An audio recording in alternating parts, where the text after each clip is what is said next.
Hello everyone, শিল্পার লাইফস্টাইলের নতুন একটি ব্লগে তোমাদের সকলকে স্বাগত। আমরা লুচি দিয়ে তো সাদা আলু তরকারি প্রত্যেকেই খাই, তাই আজকে তোমাদের সাথে শেয়ার করে নেব একটু ভিন্ন ধরনের একটা তরকারি। এটা নিরামিষ কিন্তু সম্পূর্ণ, যারা নিরামিষ খাও তারা কিন্তু এটা খেয়ে দেখতেই পারো। তাহলে চলো বানিয়ে নেওয়া যাক ঝটপট করে এই তরকারিটা। কিভাবে বানালাম চলো দেখিয়ে নিই। প্রথমেই লাগবে হচ্ছে আলু, আলুর সাথে লাগবে পেঁপে। আমার কাছে খুব একটা বেশি পরিমাণ পেঁপে ছিল না, অল্প পরিমাণ পেঁপে ছিল, আমি এটা দিয়েই করে নিয়েছি। একদম টুকরো টুকরো করে কেটে নিতে হবে। কড়াইতে কিন্তু খুব সামান্য পরিমাণ তেল লাগবে, ওই 2 চামচ মতো। তেল ভালো করে গরম হয়ে গেলে দিয়ে দেবো হচ্ছে সাদা জিরে ফোড়ন, সাথে দিয়ে দেবো হচ্ছে 2টো মতো এলাচ। এলাচ না সবসময় তেলে একটু ফাটিয়ে দেবে, না হলে কিন্তু ভীষণ ছিটে আসে। আমি দিয়ে দিলাম এখানে এলাচ, সাথে দিয়ে দেবো একটা তেজপাতা। তেজপাতাটাকে কিন্তু আগেও বলেছি খুব ভালো মতো ধুয়ে মুছে তারপর দেবে। তেজপাতায় কিন্তু প্রচণ্ড পরিমাণে নোংরা থাকে। এইবার আগে থেকে কেটে রেখে দেওয়া হচ্ছে আলু আর পেঁপে দিয়ে দিলাম। এইবার দিয়ে দেব অল্প পরিমাণে হলুদ। হলুদ দিয়ে কিন্তু খুব ভালো মতো নেড়ে নিতে হবে, কারণ এই রান্নাটা হলুদ দেব, যেহেতু সাদা আলু তরকারি করছি না, তাই আমরা এখানে হলুদ ইউজ করেছি। আমি যখন ভয়েস ওভার দিচ্ছি না, এখানে কিন্তু মুষলধারে বৃষ্টি পড়ছে। তোমাদের ওখানে কি পড়ছে বৃষ্টি? আমাকে অবশ্যই কমেন্ট করে জানিও। আমার মতো কে কে আছো যার অফিস থেকে ফিরে রান্না করতে মাঝে মাঝে একদম মন চায় না, তখন মনে হয় কি হাতের সামনে যা আছে ঝটপট দিয়ে কিছু একটা বানিয়ে ফেলি। আমার কিন্তু মাঝে মাঝে সেরকমই লাগে। তাই আমিও কিন্তু আজকে অফিস থেকে এসে হাতের সামনে দেখলাম পেঁপে রয়েছে অল্প পরিমাণ কিছুটা, আর আলু। আর আজকে ছিল হচ্ছে নিরামিষ। রান্নাটা আমি শনিবার করেছিলাম, সেটার জন্যই আমি বললাম নিরামিষ খেয়েছিলাম। এবার না এখানে দিয়ে দিলাম 1/2 চামচ মতো আদা। ছোটো চামচের 1 চামচ, আর বড় চামচের কিন্তু 1/2 চামচ দিয়ে এটা একটু ভাজা ভাজা করব। এখন হচ্ছে জল দেব না। আদাটা দাওয়াতে না কি যে অপূর্ব একটা গন্ধ তখন ছাড়ছিল, যেটা তোমাদেরকে আমি ফোনের মাধ্যমে বোঝাতে পারবো না। এবার দিয়ে দেবো অল্প পরিমাণ হিং। হিং দিলে কিন্তু খেতে অনেক স্বাদ হয়।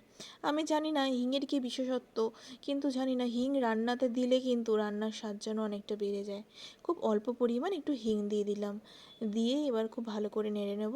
আচ্ছা বলে রাখি, এই রান্নাটা কিন্তু একটু মিষ্টি মিষ্টি হয়। তোমরা না চাইলে এখানে নারকেলও দিতে পারো।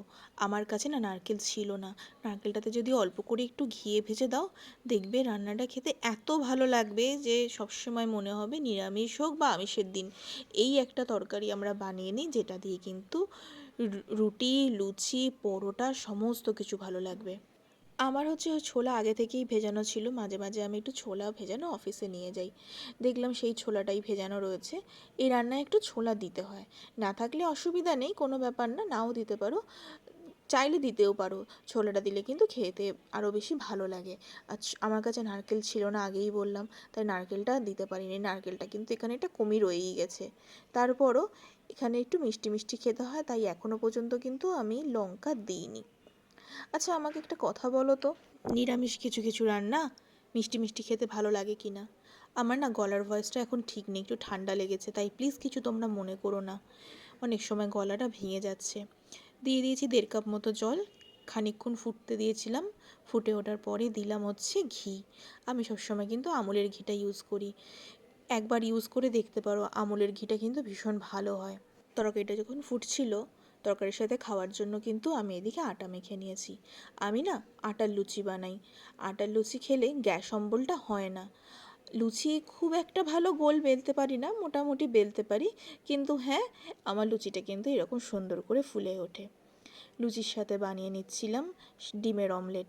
তিনি ডিমের অমলেট দিয়ে খেতে ভীষণ ভালোবাসেন, তাই জন্য এখানে ডবল ডিমের একটা অমলেট বানিয়ে নিচ্ছি। একা খাবেন না, আমিও খাবো এখান থেকে। আচ্ছা তোমাদের ডিমের অমলেট খেতে ভালো লাগে? আমার কিন্তু ভীষণ ভালো লাগে। কিছু না হলেও শুধু ডিমের অমলেট আর ভাত দিয়েও কিন্তু আমার লাঞ্চ বা ডিনার হয়ে যায়। সামনে মাসেই হচ্ছে সিদ্ধিদাতা গণেশের পুজো। আগের বারও পুজো করেছিলাম, কিন্তু আগের বছরের পুজোটা না ভীষণ তাড়াহুড়োর মধ্যে হয়েছিল। কোনো প্ল্যানই ছিল না। 1.5 দিনের মধ্যে সমস্ত কিছু জোগাড় করেছি পুজোর। কোনো প্ল্যান ছাড়াই চলে গেছিলাম ঠাকুর কিনতে।